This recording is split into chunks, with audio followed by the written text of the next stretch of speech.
Pá, é assim, eu só quero ver como é que isto corre, porque isto é um momento importante.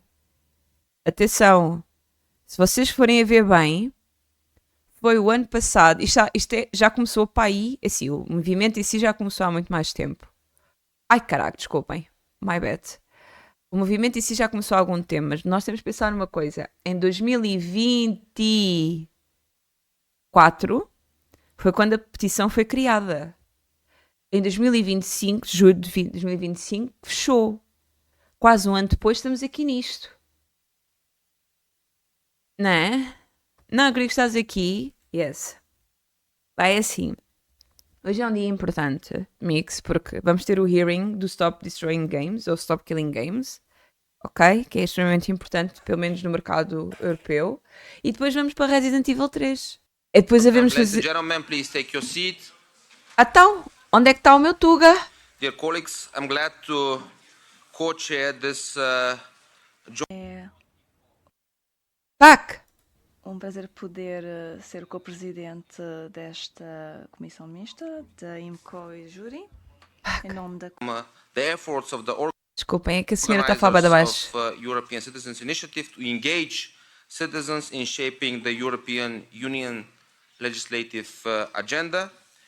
The issues raised by the European Citizens Initiative entitled Stop Destroying Video Games with an impressive total number of 1,294,188 signatures. Impressive! Impressive. On various important matters, and we look forward to a constructive discussion on how EU can better protect consumers, creativity, and of course intellectual property rights. With that, I would like to give the floor to the Vice Chair of the Petty Committee, Mr. Ushakov. Thank you, Chair. Dear colleagues, the organizers of the European Citizens Initiative Stop Destroying Video Games. On behalf of the Committee on Petitions, I would like to warmly thank the organizers for bringing forward this initiative and for the strong support it has received from citizens across the European Union. Fuck. The European Citizens Initiative is a unique tool that Calma, desculpa, é que ele estava a mandar um trigger desgraçado, está shows no meio do that ecrã. this issue matters to citizens. From the perspective Alô? of our committee, this topic is very relevant. We increasingly receive petitions from citizens who are concerned about digital products that stop working when companies no longer support them. Many people feel O frustrated remake é o único que eu when a tenho, product você they sabe. have bought, especially a digital one, becomes unusable after a certain time. They raise questions about consumer protection, clear and fair contract terms, and whether digital products should remain usable in the long term. These concerns often reflect a feeling that consumers are at a disadvantage compared to service providers. Yes. The initiative we are discussing today addresses these concerns, particularly in the area of video games. It raises a question of whether games as digital goods and creative works should continue to work and remain in function state after their commercial life cycle ends, Bem, que zoom without foi aquele, requiring bro? ongoing involvement from publishers or companies. More specifically, the initiative calls on the European Commission to introduce rules that would, first of all, ensure that video games remain playable after their commercial life cycle ends. Second of all, prevent them from being remotely disabled. And finally, without requiring companies to continue investing resources or running services indefinitely. This is a complex and technical issue. However, it has clear importance for consumers, for legal clarity, and for the functioning of the digital single market. It also raises a broader question. Are our current EU rules strong enough to protect consumers in the digital age, or do we need to go further? Aquele Today's senhor que hearing eles is an tiveram a important focar step. é um It gives the dos... organizers the opportunity to present Era o the Daniel initiative Ondruska, and que era to o engage directly representativo with the European da Parliament. Iniciativa, I look já forward agora, to a contexto. constructive and informative discussion. Quase Thank está you. lá e jogas com ele, mas é quando a Gil Thank fica you out of commission. so much from my side, from okay. Info side. Also, welcome to this hearing. And I said it before, I'm always very impressed when citizens collect so many signatures and use the avenue of the European Citizens Initiative. And I can just confirm also what the colleagues have said in the last term, especially when we worked in IMCO on the right to repair, but also, of course, in the ENVI committee on the eco-design for products. We always were faced with Parem. continue to exist after a couple of years, although they could live longer. This is bad for sustainability, but also bad for consumers.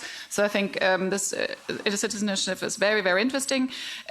Before we hear the petitioners or the organizers of the citizen initiative, I will give the floor to the Commission, and I welcome Giuseppe Abamonte, Director of DG Connect, and also again Isabelle Perignon, Director from DG Just. Welcome to the two of you, and I'm looking forward to your opening statements. Honourable chairs, honourable members, dear organisers of the Citizens Initiative, thank you very much for giving us the opportunity to take the floor. I'm speaking on behalf of the Executive Vice President of the Commission, Henna Virkkunen. She and Commissioner McGrath met the ECI organisers on the 23rd of February. We had a first exchange which launched our formal analysis of the matter, and today is another key step in our ongoing dialogue.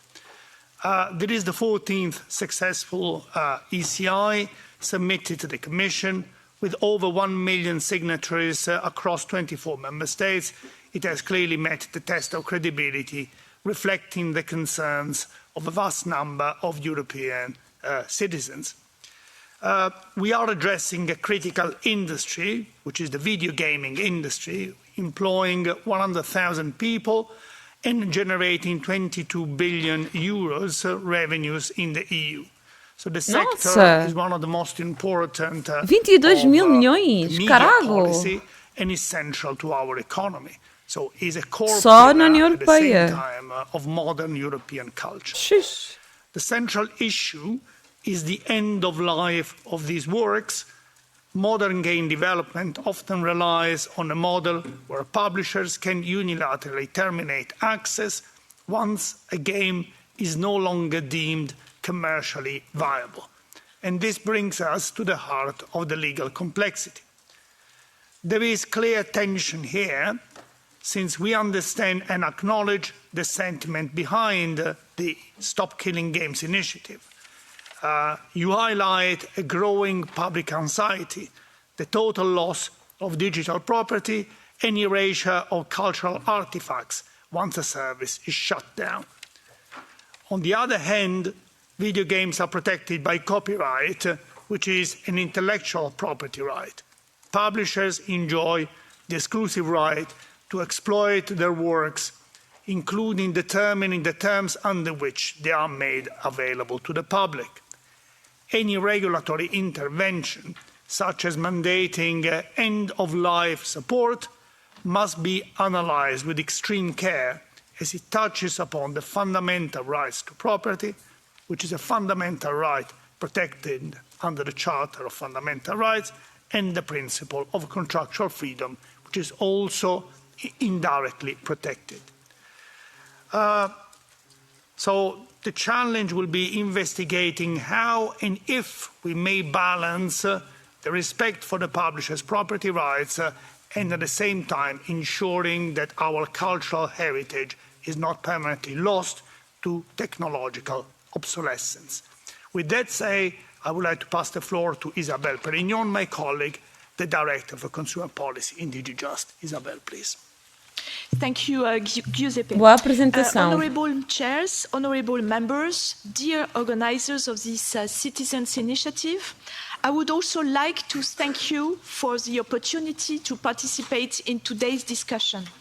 I am present today on behalf of Commissioner McGrath, who unfortunately cannot attend, but he has already met with the organisers of the Citizens Initiative, as we just mentioned. We all agree here with that the importance of fair and transparent conditions for European consumers that need to sign up and pay for video games. We must remember that video gaming has a value that goes beyond economic figures. It has a societal impact. 3 in 4 Europeans play video games, and the average player is still 31 years old. And I'm sure you will be impressed to know that, contrary to common belief, some segments of video gaming also attract some women and some more than men, and that is the case of mobile gaming. So now, before considering new solutions for the issues raised by this initiative, we first need to carefully examine to what extent it could be addressed through better enforcement or adaptation of existing rules. EU consumer law does not currently impose any specific requirements on video game providers regarding the duration of the supply. Nevertheless, EU consumers are entitled to transparent information about the digital services they are offered, and they are protected against unfair commercial practices and unfair contract terms. So we are currently assessing with my team the application of the Digital Content Directive. We are also working, as you know, on the impact assessment for the upcoming Digital Fairness Act, which aims to strengthen consumer rights in the digital environment. The what now? When assessing this citizens' initiative, the Commission will analyse whether, beyond better enforcement, there is a need to update our consumer protection framework to address some of the concerns identified more effectively. And this is just one of the angles we are studying prior to our reply, which is due, as you know, for the end of July. So this is why at this stage we are not taking a position on the specific solution proposed. We are carefully analysing all dimensions of this initiative, and I'm sure that many of the exchanges today will bring us new avenues for reflection. So thank you, Mrs. Chair. We are now very much looking forward to the presentation of the organizers, and, of course, of your questions. Vão ser a seguir. A malta da iniciativa vai falar agora a Thank you seguir. very much for your introductory statements. Indeed, we are very much looking forward to the discussion. As I said, such a citizens' initiative are vital instruments Mr. Chair of the Committee on Legal Affairs, democracy, enriching the debate by bringing citizens' voices directly into the legislative process. I hope that discussion today will help us to ensure that innovation continues to serve both creators and users fairly. The organizers of the initiative are presented today.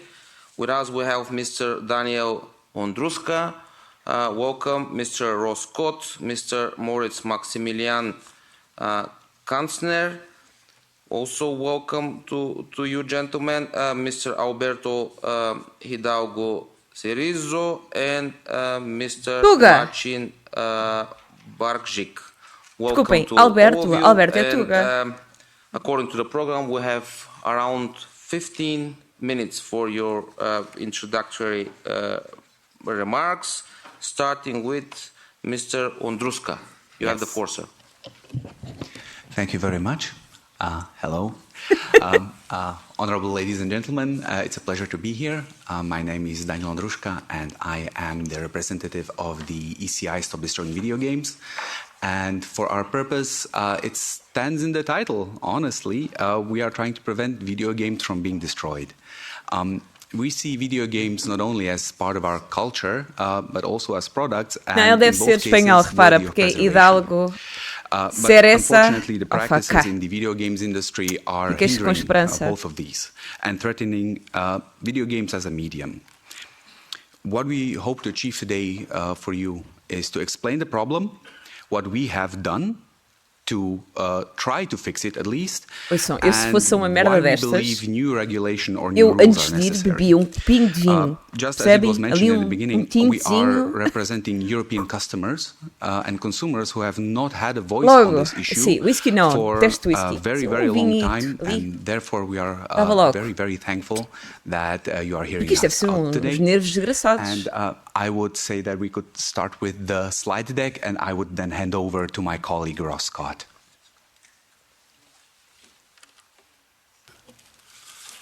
Hello, I am the founder of the Stop Selling Videos consumer movement, which has many shared goals with the initiative. I'd like to clarify what it means to destroy a video game. The second slide. When we say a game has been destroyed, what we mean is a publisher has permanently disabled all copies of it that have been sold so no one can ever play them again. It would be like removing every single copy of a book or film in existence, effectively erasing it from the culture. The way this practice works is first the publisher sells a copy of a video game. However, it has been designed so that it must connect to the publisher in order to function. This acts as a potential kill switch. The customer is also given no information when the game will stop working, even though the publisher has decided to assume that responsibility. Then, after an undisclosed length of time, the publisher disables all existing copies of the game, but keeps the customer's money. The publisher also enacts countermeasures to ensure repairing the game. To ensure repairing the game is almost impossible, even for experienced software professionals. From this point onward, no customer can ever run the purchase again. Besides destroying the game, this practice is also subverting customer expectations. Most video games can work indefinitely, which has been the customer standard for half a century, including ones that connect to the internet. Alternately, a small number of video games operate as subscription services, but those inform the customer exactly when their access ends at the time of payment. Yes. The games we're referring to do no such thing. It's a bit of miscommunication. They almost always contain terms stating they can end at any time for any reason. What this means is customers have no real protections when they buy games like these. They are unable to keep them and they are not informed when they will end. This behavior would be outrageous in other industries. If you bought a book in a store, the publisher cannot come into your home and take back your book at will. If you bought an insurance policy, you would be informed when that policy ends, not that the seller could end it at any time for any reason but still keep your money. The games being sold this way are operating similar to scams. Publishers know customers expect video games to last, so they sell these in the same way as ones that can work forever, as a one-time purchase with no expiry date, then price them the same. Publishers know that if customers were informed exactly when they plan to disable their games, that would reduce sales, since the longevity of a game affects how much customers are willing to pay. Obviamente. The industry is trying to have it both ways, finding ways to say they're selling you a game that they're not selling you. This creates confusion for everyone involved and is part of why it's taking customers so long to get exposure on this practice. Atenção, o que ele está a dizer agora vai-lhe the legality is also unsettled. Em breve. Earlier, members of parliament assisted us in asking questions to the EU Commission about how legal the terms and game license agreements were, especially being able to terminate them at any time for any reason. The Commission stated Directive 93/13 EEC prohibits unfair terms causing a significant imbalance in the parties' rights and obligations to the detriment of consumers. The Commission also recommended consumers file complaints with businesses across member states through the European Consumer Centers network. In 2024, we had volunteers across the majority of EU countries submitting complaints against the French company Ubisoft for disabling the game The Crew. The responses we received from the ECC network were extremely inconsistent. Some officials said there was nothing they could do. Others said the company was required to run the game indefinitely, which is unrealistic. But the majority stated there was no clear regulation on this practice. We were independently able to get thousands of complaints submitted to consumer agencies in France and Germany, but there still has been no decision on them on the legality either. To the best of our knowledge, no one in the EU has ever been compensated for this and hundreds of other titles.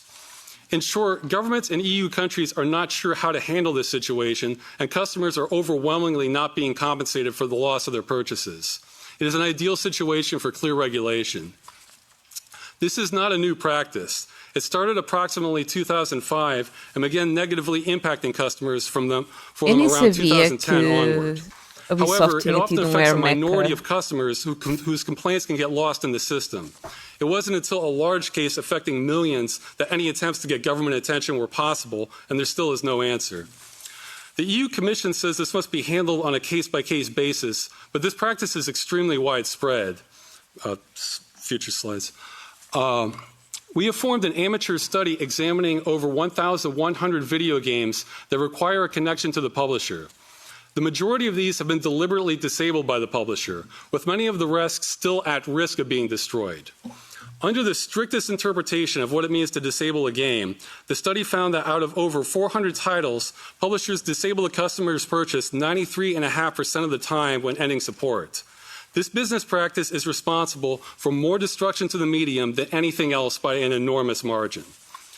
There is also a strong correlation between this practice and the size of the publisher, as most small studios do not engage in it, as it requires far more resources, work, and liability than they can handle. So even though this impacts a minority of games, it disproportionately affects customers due to the scale of the largest offenders. Yeah, From sales figures, it impacts tens of millions of customers, minimum in the EU. This impacts developers as well.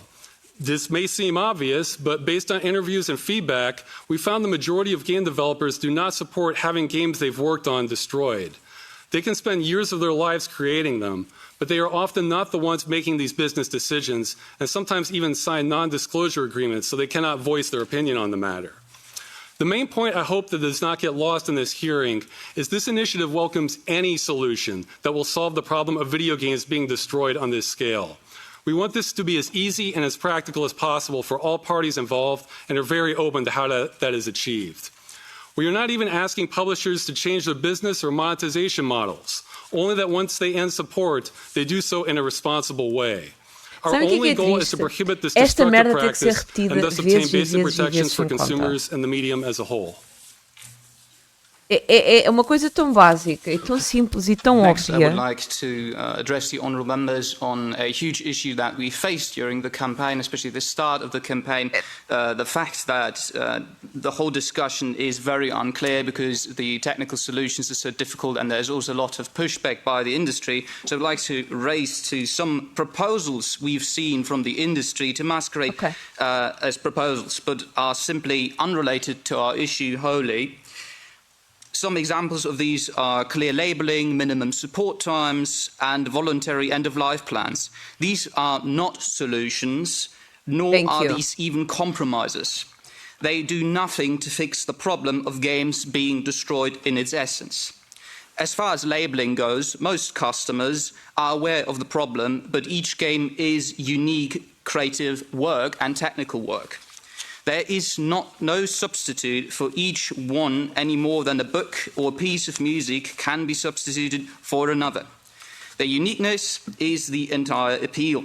So customers can feel carried into license agreements they would otherwise never agree to because they have no other option if they wish to experience the game. Nenhuma opção legal. In absence of any alternative to playing games. As for minimum support times, this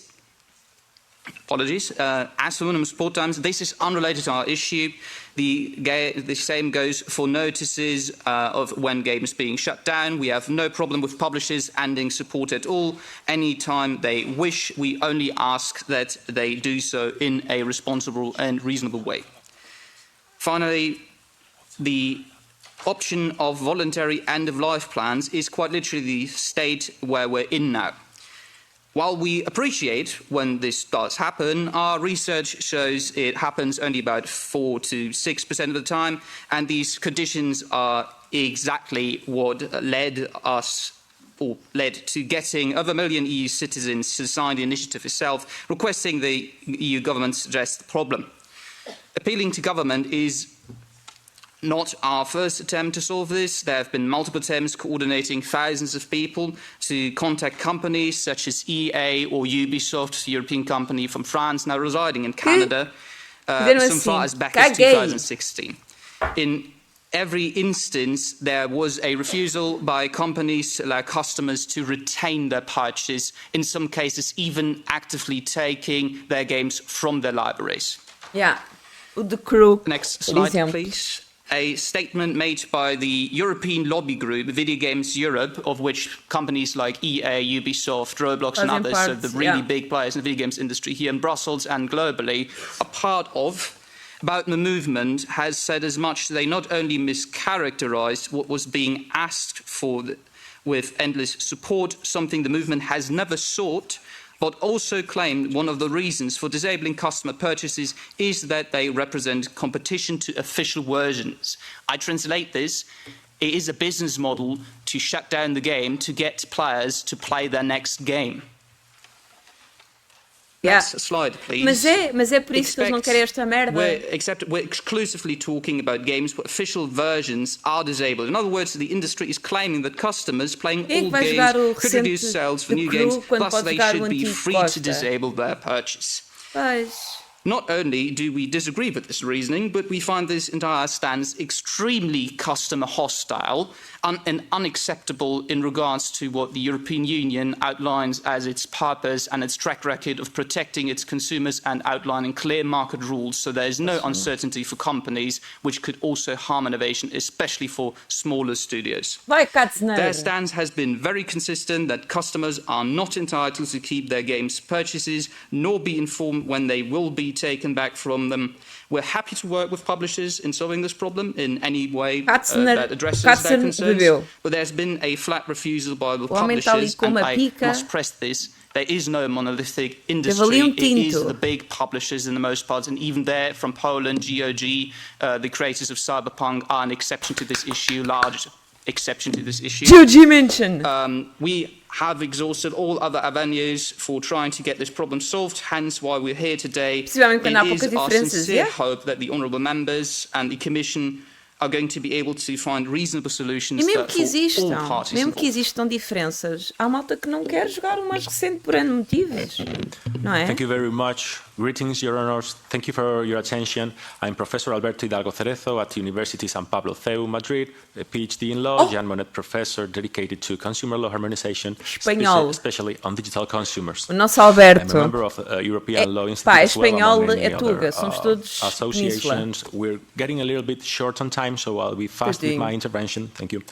It is based on 3 basic points. First one, we've got it on the screen right now. We're seeking for a rebalance, for an adequate consumer protection in the digital single market. We are addressing what we consider an unfair practice. When a game is functional, it should not cease to function as a result of a deliberate and avoidable decision. This raises concerns on planned digital obsolescence, where products are rendered unusable despite remaining technically viable. Under the current framework, national authorities are reaching divergent solutions, which undermines legal certainty for the EU consumers and fragments the digital single market. In the lack of an action, we may end up reaching incompatible solutions among the 27 countries.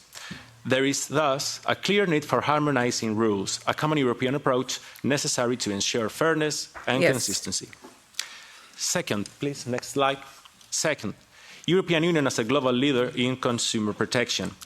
Nowadays, it is almost impossible to develop as a full citizen without being a consumer, even more a digital consumer. We all buy goods and services in our daily lives, taking part in the single market with a high level of protection. In the end, it's easy to see, protecting European consumers is protecting European citizens.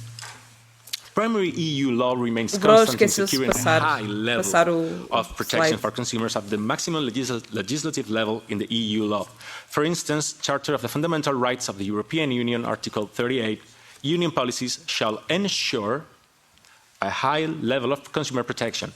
Or the Treaty of Functioning of the European Union, Article 12, consumer protection requirements shall be taken into account in defining and implementing other Union policies and activities. Nossa, este gajo tem de ser advogado. Este gajo tem de ser advogado. In order to promote the interest of consumers and to ensure a high level of consumer protection, the Union shall contribute to protecting the health, safety and economic interest of the consumers. There's a lot more, but we're keeping it easy. What we want to stress is simple. This is a call from the primary EU law that we should not miss. Third and final, real example of the terms and conditions. Now, as proof of the problem, please, next slide. Now, as proof of the problem, here's a real case and user license agreement clause. Company, Zenimax, Bethesda. Game, Fallout 76, clause 7, termination. Zenimax may terminate this end user license agreement at any time for any reason. Upon termination by Zenimax for any reason, all licenses granted in this agreement with respect to the game, blah, blah, blah, shall immediately terminate, and you must immediately do point 1 and 2. Point 1, permanently destroying all copies of the game in your possession, and 2, removing the game client from your hard drive. We believe in the end that this practice is unfair for the European consumers and incompatible with the aforementioned articles from the primary EU law. Therefore, we are kindly asking your honors to stop this kind of unfair practices. Thank you very much for your attention. A voto fica aberta, fica. De qualquer maneira, vai para o YouTube também. Ladies and gentlemen, since we're out of time, I'm just going to say that my name is Marcin Baczyk. I'm attorney at law, president of the Intellectual Property and New Technologies section of Krakow Bar Association and member of Legal Tech Institute of the Polish National Bar Association. And I'm here to answer any legal questions, in particular these related to the intellectual property law matter. And I'd like to add that the European Union has a long-standing tradition of advocating for consumer rights. That is why, on behalf of 1.29 million of EU citizens, I ask you to grant both consumers and the cultural heritage in the form of video games to grant the protection they deserve. Thank you. Nossa. Adoro o cabelo. Thank you so much. So that concludes your presentations. No, you want to come in again? Quem é que quer falar? Não? Okay, thank you so much. So you heard the applause. Sorry, I wasn't sure if you want to come in again. You pressed the button, but I think we listened to all of your arguments perfectly well. And now, of course, we have the moment for the members of the parliament to come in, ask questions, but also comment. And we start with a round of coordinators for the EPP. I have 3 coordinators, 1 minute each. We start with Axel Voss. Vielen Dank an alle Vorsitzenden. Zunächst einmal recht herzlichen Dank für die Vorstellung. Also, ich würde auf Deutsch reden. Ja. Entschuldigung. Also, aus rechtlicher Sicht handelt es sich ja eben auch um Videospiele als komplexe Werke, die durch EU-Urheberrecht auch geschützt sind und häufig eben dann auch mehrere Rechtsebenen, einschließlich eben Lizenzen Dritter auch. Legal levels. Thank you. Which connect them with third parties as well. And so the main question is, how can we ensure continued existence of these goods? How does that square with right holders who have the exclusive right to decide how and for how long their products should be available? So I'm talking about the legal feasibility there. On what legal basis within copyright law could this type of requirement be established? Or are we only talking about legislation covering consumer protection? A more practical point. How should we address this type of situation where continued availability is no longer possible because licenses have run out, for example, for music or other embedded content? I think these questions are really important in order to ensure that every approach is legally founded and can also be implemented in practice. Thank you. Já venceu, ainda não. Thank you very much, Chair. I'm going to speak in Spanish. From the point of view of the internal market and consumer rights, I think this is an issue that needs to be investigated. So congratulations to those who've conducted this initiative and que tiveram com o número de assinaturas que conseguiram, que não é 1 million, almost 300,000 signatures every day. I've got 5 children. My 5 children play video games. I don't. But that said, I do understand that this is a problem that needs to be checked through. I think the Commission is quite clear, transparent rules. We need to have valuation impacts. And I'd like to raise another point about fragmentation of the market, in terms of solutions which may be introduced by the different member states on this issue which has been raised. But from my own parliamentary group and in terms of the internal market, we are aware of the problem and we're going to monitor it very carefully. Ja, liebe Kolleginnen und Kollegen, zunächst Well, well done first and foremost to the initiators of this. Over 1 million signatures is proof of the huge European interest of this and the importance, also interest from consumers. We need a rule at European level which will clarify the fundamental question whether digital purchase only gives you a fleeting right of use or whether it's something more substantial. So my question is related to the high offline purchase costs raised by industry often, which chokes innovation and could... Engraçado como tivemos estes anos todos sem este problema e agora passou-se problema. Thanks, Madam Chairwoman. Does it mean I have now 3 minutes of the 3 committees altogether? I was told it's a Dehont thing and you have 2.5 minutes. Oh. Yeah, so you can really put all your arguments on the table.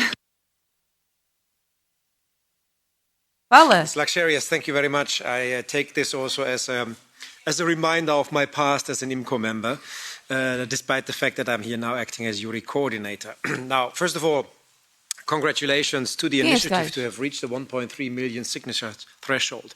The ECI is always put forward as one of those elements that will bring us closer to citizens, but to actually get it done is making it extremely complicated. We only had 12 that were successful, and you reached the threshold already here. Congratulations to that, and that should show to us as lawmakers that what is put forward is of utmost importance. We must take this very seriously, and we should not get lost in legal nitty-gritty. In that context, therefore, my question. In my previous time as an IMCO member, I was responsible for the legislation on the right to repair. And it was just mentioned that the right to repair is not the right approach to the issue at hand. Hence, I would also rephrase it, whether we do not need, in particular for software and digital content, something like a right to resurrect. That in a situation where repair cannot be done, it has to be done in a way that licensing terms and others have to be looked at once they are basically expiring because a game is dead, that we then let it resurrect and have neglected software being reactivated. And whether that is a way to look at it. Also done from a legal term, like we did it with the right to repair. Second, I was wondering whether minimum guarantee periods could help us. Consumer protection law in the EU knows 2 years minimum guarantee period. That won't help here. But we have member states like the Netherlands that have an eternal guarantee period for the functioning of a product. And when we are revising consumer protection rules and we look at minimum guarantee periods, whether the matter could also be addressed by an eternal guarantee period or a longer guarantee period for such products. Third, and that is a different mindset, I like the comparison that you made with books and how we basically would react as citizens 1.0 if something comparable would happen to printed products. Don't we need for video games also something like a Project Gutenberg, something like a public library in which also video games are provided, open access as a public service? Parece-me bem. And from that moment on, we do not look at it anymore from a private angle, but a public service angle. Parece-me bem. Also changing our ways of how to regulate. Thank you. Gutenberg para videojogos era top. So much. So I had no one from PFE indicated, and we moved to Piotr Müller is here. Yeah. For 2 minutes. Okay. Dziękuję bardzo. Szanowni Państwo, przede wszystkim chciałem pogratulować inicjatorom tej inicjatywy. Thank you very much indeed.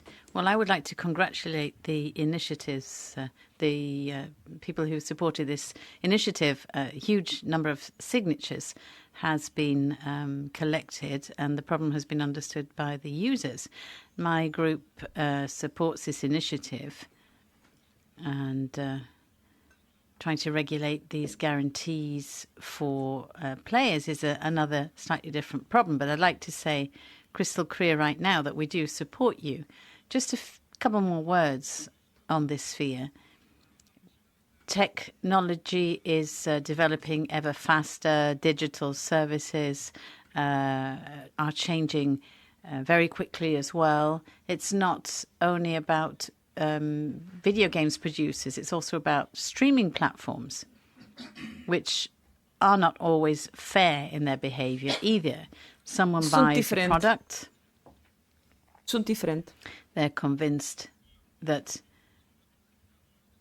they should be able to know about all of the guarantees that they have for the product they have bought. And other digital services, even those that lead to various different products being supplied on in different markets within the EU at different prices. It's about localization. That's an issue too. But something which is quite controversial I'd like to comment on briefly. I was thinking about a trade with digital instances and whether it's possible on the platforms. If someone sells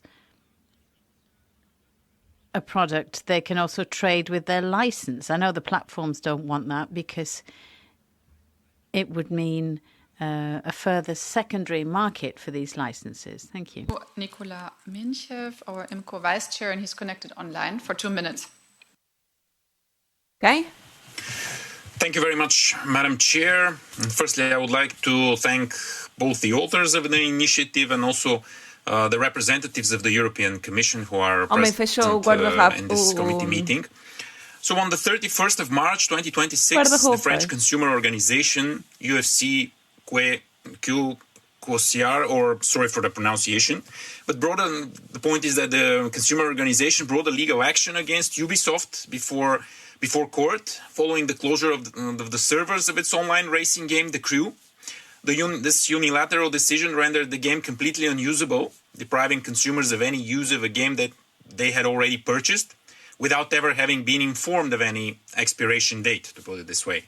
Exactly. Will the Commission consider supporting the case on the side of the consumer organization and support a referral to the Court of Justice of the European Union to ask for clarifications on the Unfair Contract Terms Directive, which the Commission previously identified was unclear in situations where a game is unilaterally rendered unusable by the video game publisher? And furthermore, many major video game titles have met the same fate, including Anthem and Concord, leaving European consumers with no recourse. And will the Commission commit to addressing this issue, the issue raised by the Stop Destroying Video Games European Citizens Initiative, through the Digital Fairness Act later this year? And if not, what assurances can the Commission give that this issue will be addressed through legislative action? Thank you very much. Thank you so much. For the Greens, Eva Catarina Vieira. Thank you very much, Chair. I'm not usually in any of these committees, but I thought to come for the side quest. Nossa, que mulher bonita. It is dangerous to go alone into the digital future without clear consumer protections. Ela é tuga. And I don't want to set the world on fire, but the truth is that the way we own media has shifted into something that's very sus. Often citizens buy a game only to find out that the cake is a lie. You buy a game you hope to cherish for years, but then one day it's suddenly gone. You think, shit, here we go again. When the public plug, we realize that our princess is in another castle. Ela sabe. Our libraries are emptied. It's like we've died of dysentery. As we've heard, currently players are forced to see the purchases that they made completely vanish. We should not have to endure and survive a marketplace where our purchases, which are often masterpieces and they bring so much joy, are treated as disposable. We cannot allow digital preservation to take an arrow to the knee. So a petition was started to address all of these issues, and it is super effective. Let us therefore congratulate over 1 million citizens who signed it with one clear message to the EU. Don't be sorry, be better. It's time to finish the fight. We must ensure that even when companies move on, the virtual worlds we paid for remain still alive. Let us praise the sun on a new era of digital rights so that for the gamer of the future, it isn't simply game over. If some colleagues think that I've lost my mind a little bit, these were all video game references. I just wanted to thank the petitioners and say that the Greens EFA group stands here in support and hope that the Commission takes seriously these very practical suggestions that you brought today. Thank you. Claquetuga!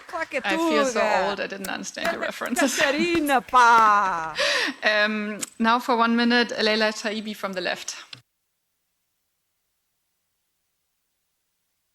Catarina, tinha que bonjour, ser merci. Portugal, pá. Good morning, and thank you very much indeed for the presentation. I'll give you enough time to put your headsets on if you need to. So, thank you to the initiators behind this European Citizens Initiative, for the initiative and for the presentation. The left supports this initiative 100%, and we feel, as you said very clearly, that we need a response to the deplorable acts of the people who simply aim at maximizing their profits on the backs of the players, the consumers and the developers. The fact of destroying a video game is a disgrace for the consumer and the player who plays about 80 euros each time when a video game comes out. Add to that all of the microtransactions as well. It's a disgrace also for the developers who have worked for years, and it evaporates forever because of a purely accounting decision. And generally speaking, it's not because games are bad that editors close them down. You were talking about an audio game, a car game beforehand. Some of them are part of our cultural heritage. So, what would be a playable state for a video game? And our colleague Repassi was talking about a public library with video games. Shouldn't we have a requirement to pay back the virtual objects port and the video game if they are removed, closed down? Thank you. Yes, and indicated so we can have a first round of answers. So I give the floor back to the ECI organizers, and you have 10 minutes in total. Probably you can organize yourself internally.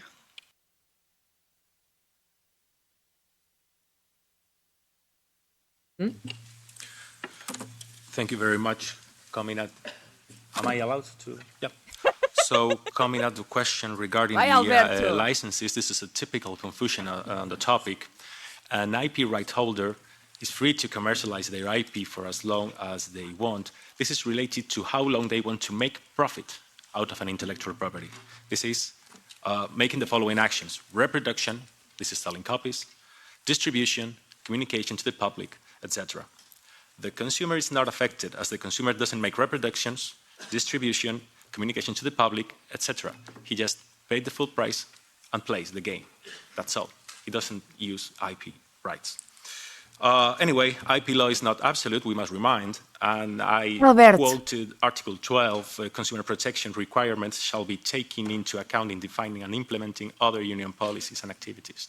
That includes IP as well. We're only asking to not destroy. A consumer keeping her own book, open game, doesn't hurt IP rights, given the fact that he paid a full price for the game in the first place, fulfilling the very goal of IP, which is making profit. That's all. Thank you.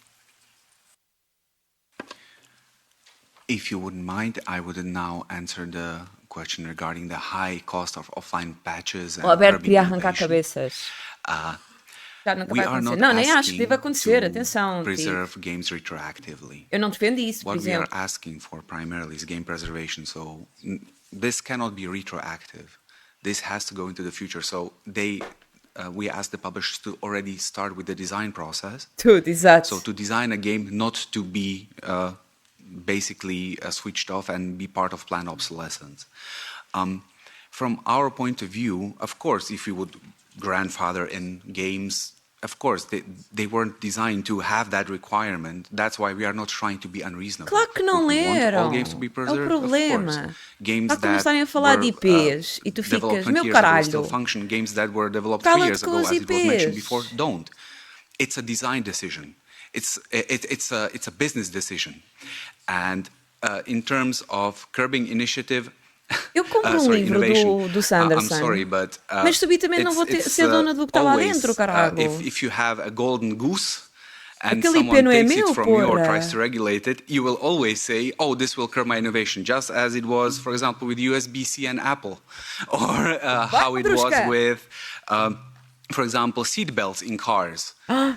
before seatbelts were introduced, the whole industry in the 70s or 60s, I believe, was screaming, this will curb our innovation and this will be such a huge problem. And until the regulation hit and we started having seatbelts in our cars, airbags, everything else. É como o USB-C. We are not trying to engage their business model não vamos conseguir inovar porque agora somos obrigados a ter USB. They can keep using their business and monetizing however they want. Just please, once you stop supporting the video game, please do not destroy it. And that can be part of the design process. That doesn't have to be part of the business decision. Por amor de Deus. Olha, querem inovação. Façam um jogo em que um jogo live service que permita ser rodado offline. Pronto, aí inovação, caralho. Again, when planned for from the beginning, dava para fazer no passado e agora não dá. It's mostly about when it's undoing that. That's more of a cost related. Bem, vai, Ross.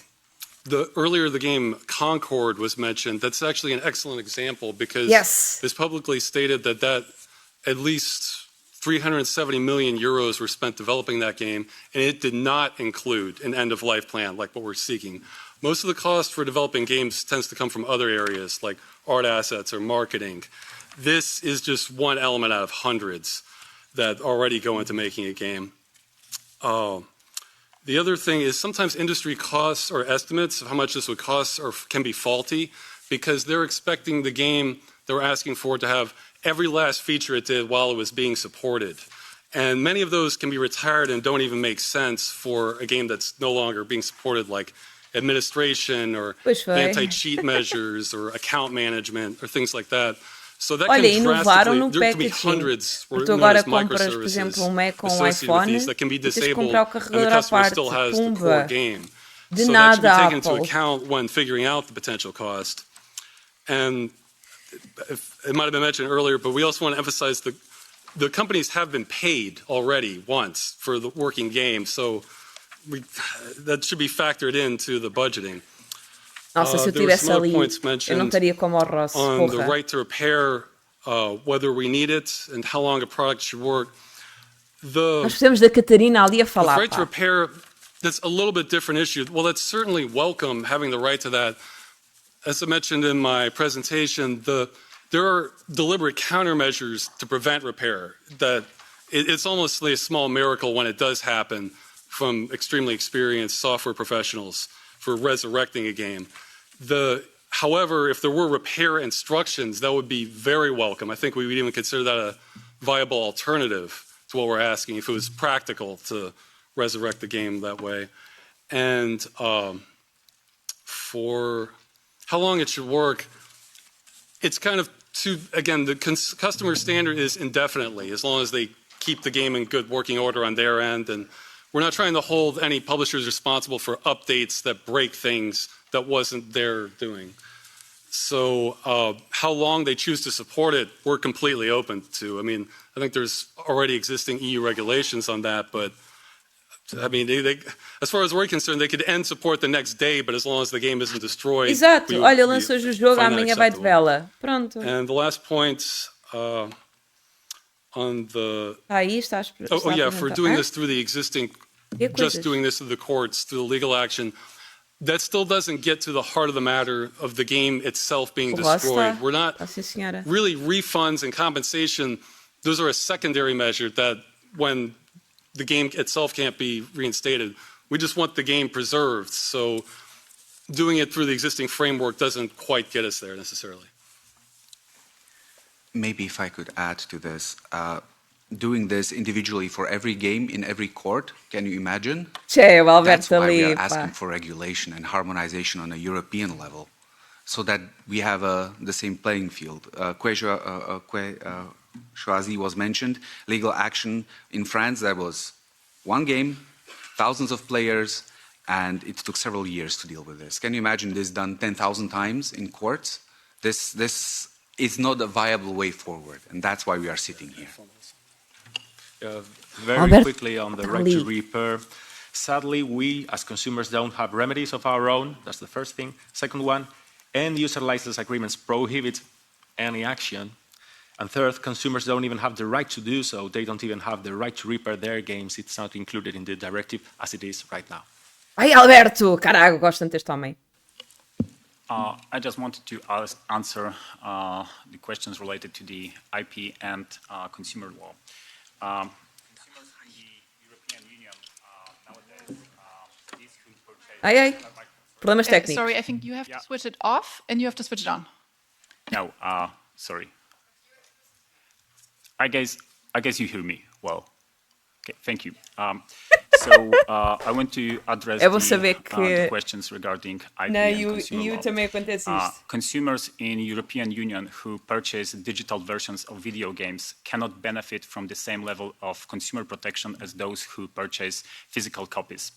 The problem is that the distribution of the physical copies of the video games basically doesn't exist anymore. Even if an individual purchases a disc copy, it often does not contain the entire video game, and it requires connection to the publisher's server. And this only confirms that we live in fully digital era. If Madonna was to re-record Material Girl again, she would sing, "We live in the digital world." So, since we all agree that we live in an era in which digital content is distributed digitally without tangible medium, we must also agree that the consumers who purchase digital content, such as video games, must be protected the same or at least similar way as consumers who purchased a physical copy of the video game 10, 15 or 20 years ago. As the Court of Justice of the European Union stated many times, last time it was in case C-174/15 of November 2016, copyright must adapt to new economic developments. And this means nothing less than an obligation to interpret provisions of the EU law in dynamic, progressive manner. And when it comes to the solution, I wouldn't be myself if I wouldn't put a Latin phrase in it. Da mihi factum dabo tibi ius. Give me facts and I'll give you the law. And the facts are that consumers are left without adequate protection when it comes to the digital distribution of the video games. And society faces the risk of permanently losing cultural heritage in the form of video games. And the law, it is created in this very room, ladies and gentlemen. Thank you. Thank you so much for answering all the members' questions and also putting some Latin in our European Parliament. We now come to the second round of members and questions and remarks. We start with Peter Agius, EPP, and you now have all 1 minute per person. Nossa. É que está a correr. Thank you, Chair. Big thanks to the organizers. Very, very smart presentation, very clear. I think you make a point loud and clear for all of us. Protection of consumers online should include protection of gamers online. I have heard in the same committee rooms 100 times that what counts online should count offline, or the contrary. And from the presentations and even from the Commission response, it is clear here we're speaking about unfair contract terms, misleading advertising, producer responsibility, and right to repair. All of these are put into question here. Briefly, I think I also have 3 kids at home, 3 teenagers, all of them are gamers. And there is also a point which is interesting here. There is a point of return on investments as well. Because I noticed that my kids, they spend, let's say, 20 euro, 30 euro to buy a game, sometimes 60 euro to buy a game.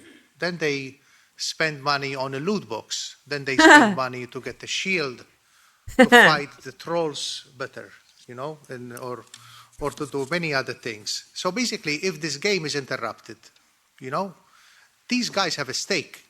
So let's find a way of course, promoting the industry and its welfare, because we are interested in that, but finding a good way of protecting also the right to stop destroying video games. Thank you. Thank you Está very com much. I also votário. remember a loot box hearing we had, I think, in the last term here in this committee. Now for SND, Sandro Ruotolo. Grazie Presidente. Oggi parliamo Itália. Today we're discussing online video games and therefore also the need to create a safe digital environment for our young people. Europe has certainly made some important steps in the right direction over the last few years, but not all online video games fully fall within the European legislative framework. And so we are calling clearly for clear standards also in this sector. Security from design level, accessible instruments and automatic protections for minors. We've seen positive examples we could base ourselves upon. Think of the European classification system for video games. Because for years it's been helping families and users to find guidance on content, giving clear, transparent classifications. It's a good European practice, but it's not enough now. We need to strengthen it, update it, and bring it into line with developments in online video games. We also have to intervene on business models which exploit the youngest, forcing prices up, mechanisms you pay to win or you pay to progress. Now, they're close to gambling type methods. It's not acceptable. So in the Culture Committee, we think that we should ban these damaging aspects for minors and that for minors. Thank you. Thank you so much. For Renew, Lucas Sieper. Thank you, Chair. Definitely pressing F for the signatures. Let me maybe be the first MEP here, even though I'm not sure with my colleague from the Greens, to speak as a gamer, not as an MEP that I have been for 20 years. And I've been through it all, what you guys described. And I've seen the good side of it when it was a community that saved Mount and Blade, Napoleonic Wars. And I've been through the bad side of it when I bought the crew. A few months before they just turned it down. And I think, maybe to illustrate the point, even though I also think you already realized that you have big support in this house, to illustrate the point one last time, I think a car, the crew, a car is the perfect example. Just imagine you buy a car, a modern car. Every modern car has software. And after 2, 3, 5, 10 years, the car company decides to turn it down. And you can no longer start the engine. A very good colleague of mine here, sitting here in this room, said you have to stand for what's right because it's right. Even though if you're not affected personally. I am even affected personally, so I ask all my colleagues to support this very important initiative. Thank you very much. Que lindo. Thank you very much. For SND, Katharina Bali. Oh?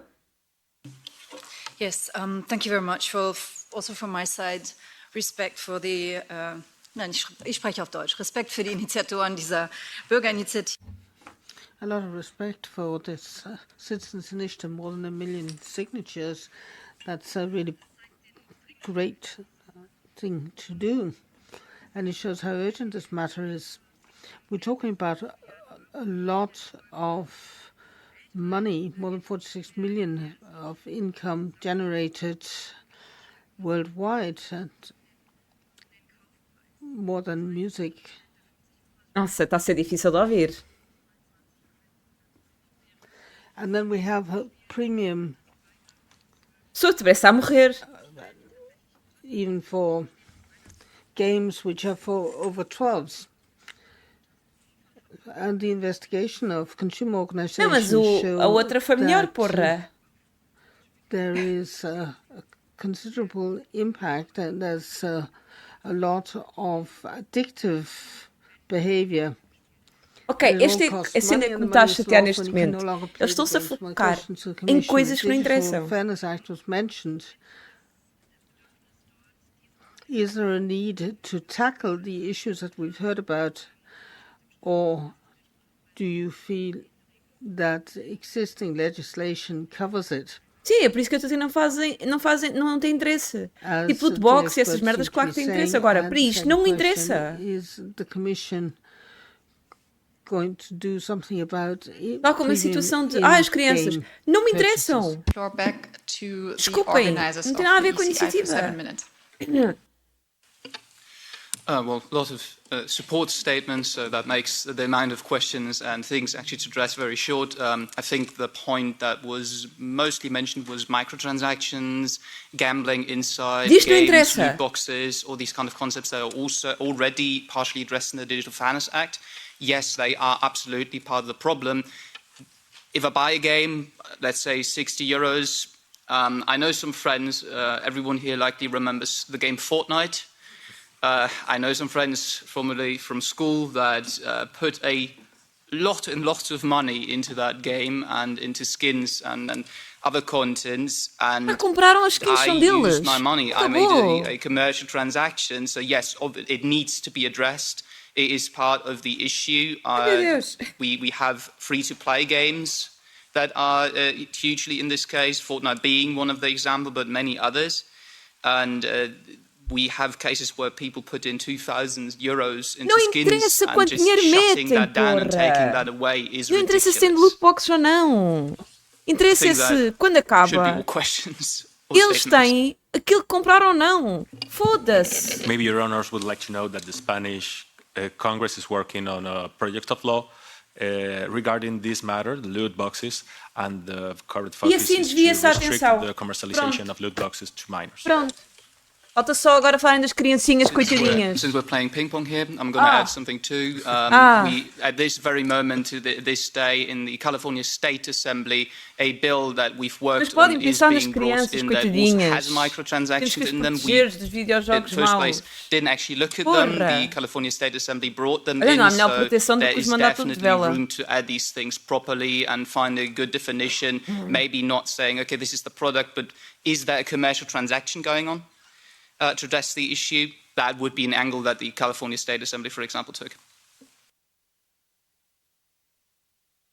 Thank you so much. With that, I will give the floor back to the Commission, because there were actually also a lot of questions and also concrete action demands, I would interpret it, so probably you could reply to that.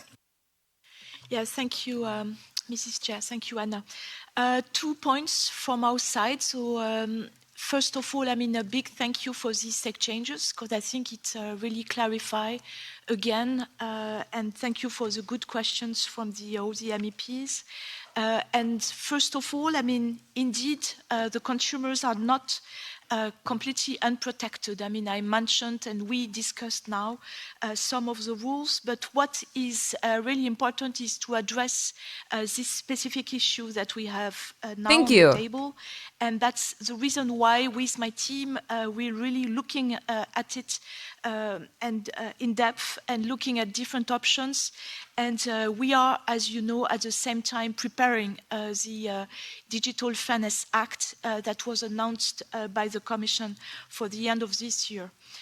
Second point was the reference to the ongoing case at national level carried out by UFC Que Choisir, suing Ubisoft for the closure of the game The Crew. There, I mean, the question some of you were asking is whether the Commission will be a party to this case. I mean, as you know, it's a national case, so it follows really the French national legal proceedings, which is distinct really from the process that we have today with this European Citizens Initiative. So I also, Giuseppe, on the copyrights, give the floor to you. Yes, and thanks very much.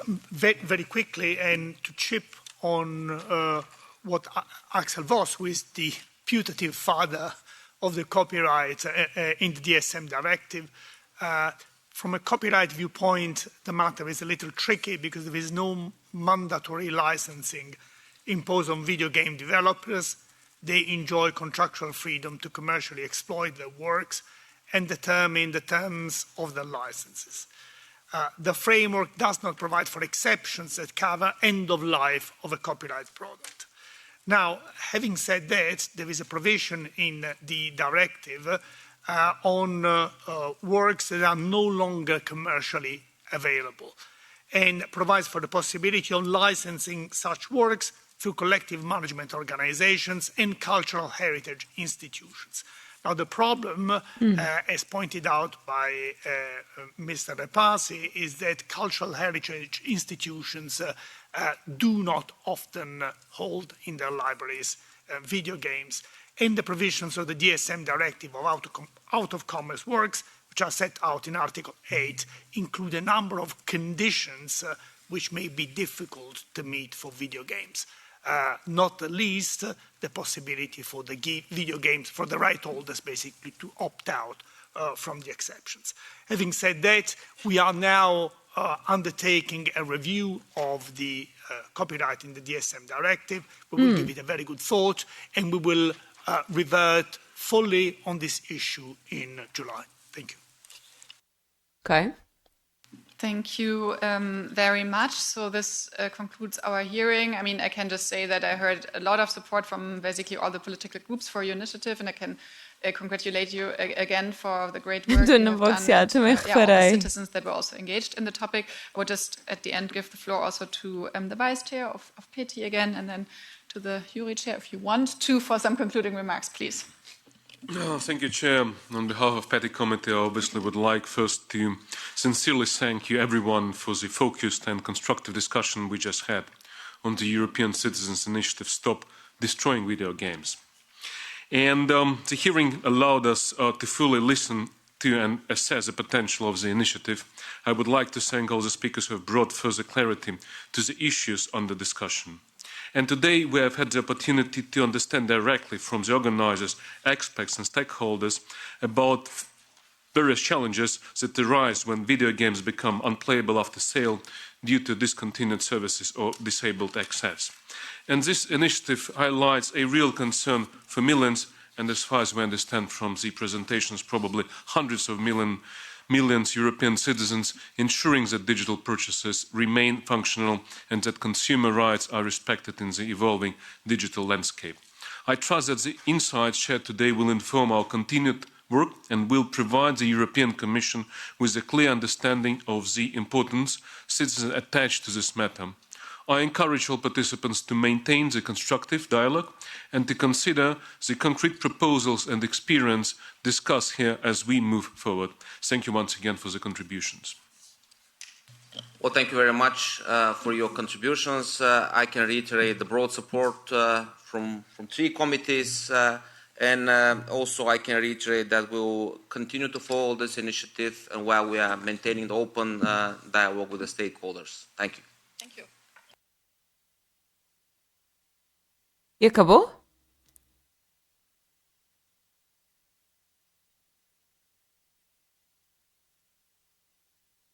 E foi isto? Parece que sim. Epá, ouçam. É assim, estava à espera de um bocadinho mais, não vou mentir, ok? Estava à espera de um bocadinho mais. Aqui, ouçam. Eu tenho muito a dizer, ok? Eu tenho muito a dizer. Eu só quero dizer isto. Não, eu sei que é o início, eu percebo que seja o início. A única coisa que eu aqui tenho a criticar é quando os gajos começaram com loot box e microtransações, deviam ter sido assim. Amigos, compreendo, é legítimo, não tem a ver com a iniciativa, é outro ponto, até pode ser um subponto da iniciativa no sentido de, então e todas as merdas que as pessoas compraram nas loot boxes? Para mim é simples, é um produto digital. Acabou, faz parte da pessoa. Ponto. Ok? Tipo, está dentro do jogo, a pessoa comprou, tem acesso a ele. Ponto. Pá, deviam ter logo cortado essa merda. Não deviam ter fomentado, não deviam ter... Não, é tipo, olhem, eu percebo onde é que vocês estão a querer ir, mas vamos nos focar porque o que interessa é A, B e C. Pá, loot box e blá blá blá, não, isto não interessa. Ok? Não interessa. E depois quando começam com e a segurança das crianças e não sei o quê, pá, é uma situação legítima. Não interessa. Pá, não interessa. Não tem nada a ver com a porcaria do assunto. Legally binding traders. É só isso. Não tem nada a ver com o assunto. Acabou. Eu, entretanto, deixei-me só baixar aqui. Pá, esse é o meu ponto. Esse é logo o meu primeiro ponto. Agora, só vi coisas. Dê-me um segundo. Desculpem. Pronto, porque eles, entretanto, estão a passar já para o próximo. Aqui a situação é o seguinte. E eu gostei muito desta intervenção do Alberto. Ganda Alberto, pá. Ganda Alberto. Que é a questão de IP. Pá, o IP é uma daquelas coisas que vem sempre à mesa. Os IPs, os direitos autorais, blá blá blá blá blá blá. Amigo, vocês não perdem o acesso aos autorais. Por amor de Deus. Tipo, qual é a parte que vocês não compreendem? Tipo, eu pego na puta de um livro. Ok, esta aqui, porque eu sei que a segunda está viva. Eu pego neste livro da Allende e eu subitamente não tenho direito a tudo o que está aqui dentro. Tipo, eu não tenho direito à história, eu não tenho direito às personagens, eu não tenho direito à escrita. Por amor de Deus! Eu não é por ter este livro na mão e lê-lo e ninguém me o tirar que subitamente a Allende perdeu os direitos de IP. Mas estamos bem? Por amor de Deus! Tipo, a questão de direitos autorais continua a ser a mesma. Nada muda. Não é por eu ter o Concorde e jogar o Concorde, mesmo que depois da Sony ter mandado de vela, que subitamente a Sony perde direito do Concorde. Por amor de Deus. Sei que eu vos digo, eu estivesse ali, eu precisava de um tinto antes e chegava lá e dizia assim, meus amigos, foquemos-nos no que interessa, se faz sabor. Que isto assim é uma palhaçada. Estou a brincar. Tinhas de ser um bocadinho mais soft. Em relação a coisas, eu não sei se estás aí, mas em relação ao Ross, o Ross foi convidado, porque tecnicamente ele não pode representar a iniciativa, ele não pode falar pela iniciativa, mas ele pode ser convidado como consultor, no sentido de speaker, de alguém que está a trabalhar obviamente como voluntário, porque ele não pode receber, porque nestas situações tu não podes receber dinheiro e não podes pagar, a não ser em casos diferentes, ok? Pronto. Mas o Ross esteve lá, foi como convidado, basicamente. Na Switch é isso, tens o código no disco para o download, certo? E se um dia os servidores forem de vela, não é? O código, eu devo dizer assim, se eles decidirem que o código que está olhem, o Game Key Card da Switch, se eles decidirem que aquele código é inválido porque lhes apeteceu, chapéu! Estou a perceber, whatever, vê se outras questões também. Eu gostei do Alberto, pá, ali o sangue ibérico, pá, é outra coisa. E Ganda Catarina, pá, sou fã. Aqui o que importa é que a minha única coisa que eu gostava de ter visto um bocadinho mais era, amigos, o ponto é este. Ponto número 1. Tu, por exemplo, houve um moço que já não sei de que país e de onde é que ele era, que mencionou o projeto Gutenberg. Para se vocês, ao caso de vocês não saberem o projeto Gutenberg, a ideia é basicamente ser uma biblioteca. Eles têm por aventura tipo um about e blá blá blá. Tem, boa. Tem e-books, imensos e-books, 75 mil, pronto. E a ideia é ser uma biblioteca um arquivo que tu consegues aceder, ok? Por isso, a referência até foi interessante. E eu acho que era algo que devia pensar, no sentido de, pá, a Ubisoft decidiu que o de cru é para ir de vela. Ok, fecha-se o de cru. A Ubisoft pode, tipo, não vender mais aquilo do cru, porque pode, não está a tirar esse direito. Atenção, a Ubisoft, se quiser voltar a vender, volta a vender. Aqui a situação é, enquanto... Se ela decidir, vou deixar de vender. Ok, amiga, podes deixar de vender. Tudo bem, mas as pessoas que o compraram continuam a ter acesso ao jogo. Ok? Pronto, nem sequer está a pedir. Embora já se tenha sido pedido, e isto é importante, a Iniciativa já pediu que, principalmente para os live services e para os online e etc. da vida, já se pediu que quando o projeto online, live service, etc., fosse desligado, existisse uma maneira das duas uma. Ou eles entregam-te o jogo. Depois aqui a questão é como é que o jogo está feito, porque muitas vezes tu tens os clientes, tu tens os servidores. O que vocês têm é a versão cliente e o servidor está algures a correr. E é pelo servidor que o jogo corre. Ponto. Ok? Por isso, era dar um executável que permitisse isso. Era só isso. É só isso. Estes gajos estão a criar problemas que não existem. Eles estão a pôr areia na engrenagem para esta merda falhar. Porque os caralhos da EA e da Ubisoft e da Microsoft e qualquer coisa e do qualquer soft não querem. Percebem? Eles querem faturar e dizer assim, amigo, tu estás a pagar pelas loot boxes da vida e estás a pagar pelo jogo que custa 80 biscas. Olha, passou um mês e desligámos. Ah pá, pena, mas olha, temos aqui o Concorde 2. o seguinte, porque esta ficou-me na cabeça, que foi, então e os jogos que têm licenças de músicas? Como é que eles depois podem fazer? Eu só penso, amigos, ponto número 1, refaz-se as licenças, no sentido de que, porque eu fiquei a pensar naquelas situações tipo Gran Turismo e o de Cruise, se calhar em que vocês pagam dinheiro para terem carros específicos, não é? Porsche, Ferraris, BMs, essas coisas todas, sejam modelos específicos que a Ubisoft pagou licenças para usar no jogo. Pá, simples, ponto número 1. A licença diz, olhem, vocês só podem usar isto no jogo, ok? Vocês só podem fazer dinheiro no jogo com isto. Desculpem. Isto é só para este jogo. Acabou a conversa, ok? A partir do momento em que eles deixam de vender o jogo, aquilo não sai. Porque se eu paguei 5 caramelos, isto parece agora paguei pessoas, se eu paguei 5 mocas para ter, não sei, eu não sei nada de carros, um Jaguar XPTO, eu quero o Jaguar XPTO no meu jogo.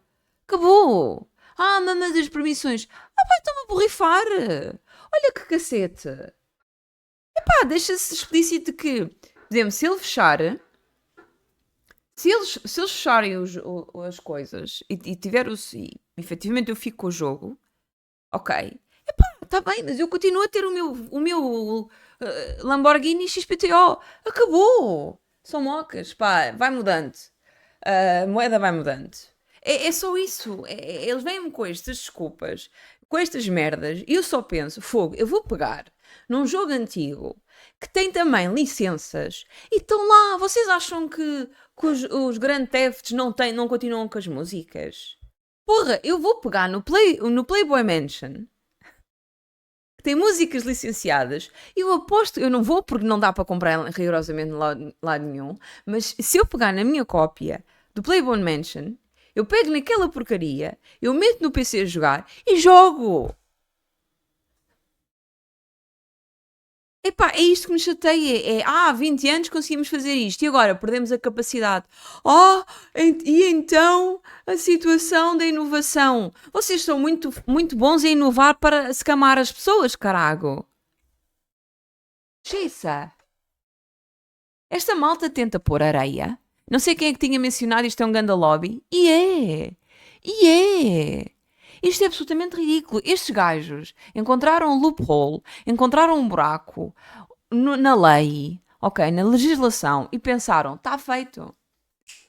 Dinheiro infinito, porque esta malta nunca nos conseguirá meter o contrário. Nós agora mandamos este jogo, falhou, faz mal. Mandamos a Overwatch 2. A situação do Overwatch. Até a situação do CS me deixa chateada. Porque para quem não sabe, o CSGO, agora tecnicamente já dá para aceder ao jogo, mas o CSGO deixou de existir. Passou a ser o CS2. Tudo bem, cá e tal. É basicamente o mesmo jogo, mas melhor. Não interessa. Se eu quiser jogar CSGO, eu devia ter direito de jogar CSGO, cacete. Carago. E mesmo assim a Valve teve melhor, porque as vossas skins de CSGO passaram para o CS2. Mas não interessa, é o princípio. O Overwatch, vocês deixaram de ter o Overwatch, passou a existir o Overwatch 2, desculpem. Existiu o Overwatch, passou a existir o Overwatch 2, e depois o que é que aconteceu? Agora vai ser só Overwatch, e o primeiro vai de vela. Vocês compraram coisas, vocês gastaram dinheiro nas loot boxes para as skins e não sei o quê. Chato. E eles querem fazer estas merdas assim impunes. E depois as pessoas não venham a comer gelados com a testa a dizer o caralho. Anyway, de qualquer maneira, seguindo em frente, foi bom perceber que no geral aqueles membros efetivamente apoiam a iniciativa. É bom, ou melhor, foi bom terem percebido que isto claramente tem muita adesão por parte do público, e não é por acaso que eles fartaram-se de mencionar 1.300.000 assinaturas. Eu tenho a ideia que se não é uma das maiores petições que nós tivemos na União Europeia até hoje, no sentido de que de da obtenção de assinaturas, ok? Porque esta iniciativa, efetivamente, demorou um bocadinho, mas quando ganhou outra ação a sério, não só atingimos o objetivo, como ultrapassámos, ok? Mesmo depois da validação das assinaturas, e isso, para mim, só mostra a mim e a eles, acho que é um sinal óbvio de que, atenção, feita atenção, porque os consumidores efetivamente querem saber disto, ok? Não é um assunto que só uns gajos chatos falam, não, a população quer saber disto, ok? Achei muito interessante, pelo menos 2 membros a mencionarem, eu tenho filhos em casa que jogam, não sei o quê. Um deles disse, eu tenho 5 filhos, e eu pensei, nossa senhora, 5! Tudo bem. É assim, não sei, mas a malta do Parlamento Europeu claramente recebe bem para ter 5 filhos. Desculpem lá, vou já enviar a minha candidatura. E isso pode ajudar. Aliás, um deles, acho que foi o Agi, qualquer coisa, que até mencionou que eles compram o jogo, eles compram as skins e para ele não, ou seja, é um investimento que eles estão a fazer para o jogo, que eu não gosto dessa palavra. Eu não gosto quando as pessoas dizem, eu estou a investir no jogo. Não, caraca, não estás a investir em rigorosamente nada. Tu estás a comprar um produto e tu, como consumidor, tens direitos, ou pelo menos deverias ter direitos. E não venham com a treta de o software não é tão fácil como um objeto físico. Eu só penso, meus amigos, se nós há 20 anos atrás conseguíamos ter jogos em discos, jogos online em discos, e muitos desses jogos continuam a ser jogados, não me atirem nem para os olhos. Não me lixem. Não venham dizer que as merdas estão mais complexas e que coisa não sei o quê. Larguem o AI, então, fogo, e façam as merdas como deve ser. Não me atirem areia para os olhos. E é este momento que eu, por acaso, gostava que a malta da iniciativa tivesse levado alguém técnico. Não sei se não foi porque não conseguiram ou o que foi, mas a verdade é que nós deveria haver alguém ali técnico para dizer, meus amigos, não atiremos areia para os olhos dos nossos cidadãos, por amor de Deus. Claro que vocês conseguem fazer isto. Claro que é possível. Claro que é fazível. Não venham com tretas. Porque vêm buscar a B, C, D. Ok, então, vocês são pessoas inteligentes, não é? Mesmo no caso de dizer, vocês não são engenheiros.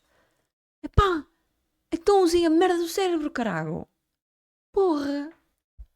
Enfim.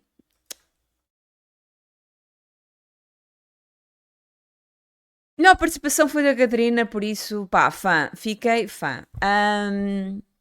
Amigos, vamos para o Resident Evil. Eu não tenho... para começar, coisas. Não sei se estás aí. Obrigada pelo sub.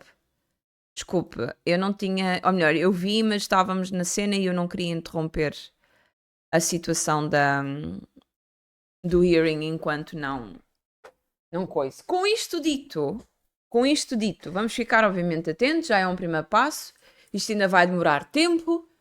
Pode ser que até lá mais coisas se alterem. E tínhamos ainda mais malta a dizer, sim senhora, eu concordo, devíamos de ter mais proteção. Porra.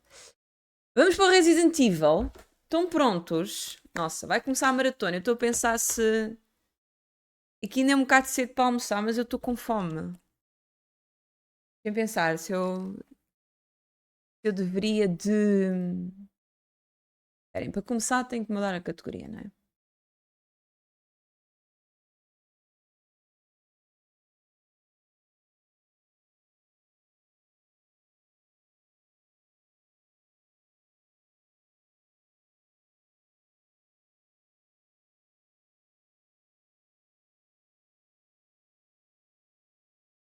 Vamos. Porra. Está feito. Categoria mudada. Bom dia, Mycroft. Mr. Croft. Caraca. Eu consegui. Foi à terceira, mas foi.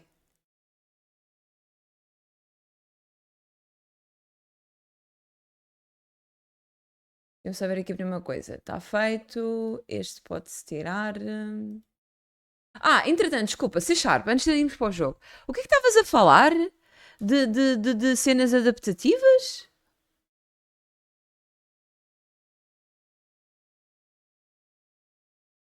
Basicamente, consoante o país, ajustam o valor, só que pelos vistos não muito bem. Saiu agora esta semana o Hades 2, um dude a mostrar os valores nas plataformas no seu país.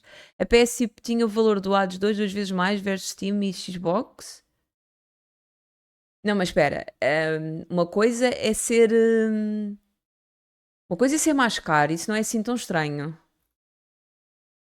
Eu pensava que eles adaptavam consoante hora do dia. Olha, é meio-dia.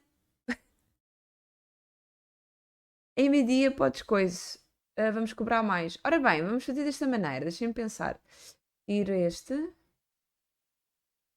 Alô? Trago. Este. Eu não sei o que é isto. Capturei esta. É que eu não sei se vos contei, mas eu entretanto atualizei o OBS, ok? E está diferente. Vamos pôr assim, está bem? Está diferente. Qual é que é o melhor lado para eu estar? É aqui, é à esquerda, é à direita, meteste no Discord, deixa eu ver. Sim, não costuma ser tão caro. Não costuma ser tão caro, isso é verdade. Espera, qual é que vais abrir? Uou.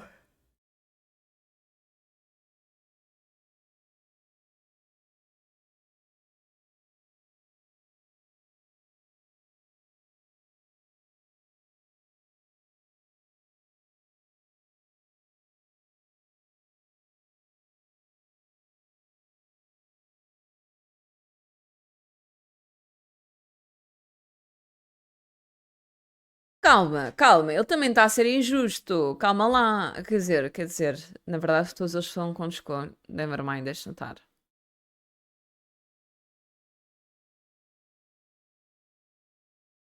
Olhem, isto é... Mas isto é só no Brasil ou está a ser global? Porque isto também faz diferença, não é? Porque se for uma coisa do Brasil, tem que ser o Brasil a mexer-se. Não é? Os brasileiros lixam-se muito com videojogos. Eu tenho noção disso. A malta lá sofre bué. Não, é um bocado abusado, é ser simpático. É mais do que um bocado abusado. É uma situação merdosa. Estamos prontos para Resident Evil? Não, é assim, eu já vi que muitas das vezes os jogos estão mais caros nas consolas, ok? Eu já vi isso. Existem jogos que estão mais caros nas consolas. O caminho não me choca minimamente, ok? As pessoas esquecem-se de que lançar um jogo para a consola não é assim tão barato. Pronto. Ok? Por isso, ser às vezes mais caro, principalmente se o jogo vier primeiro para o PC, não é assim tão estranho. Agora, a valores assim,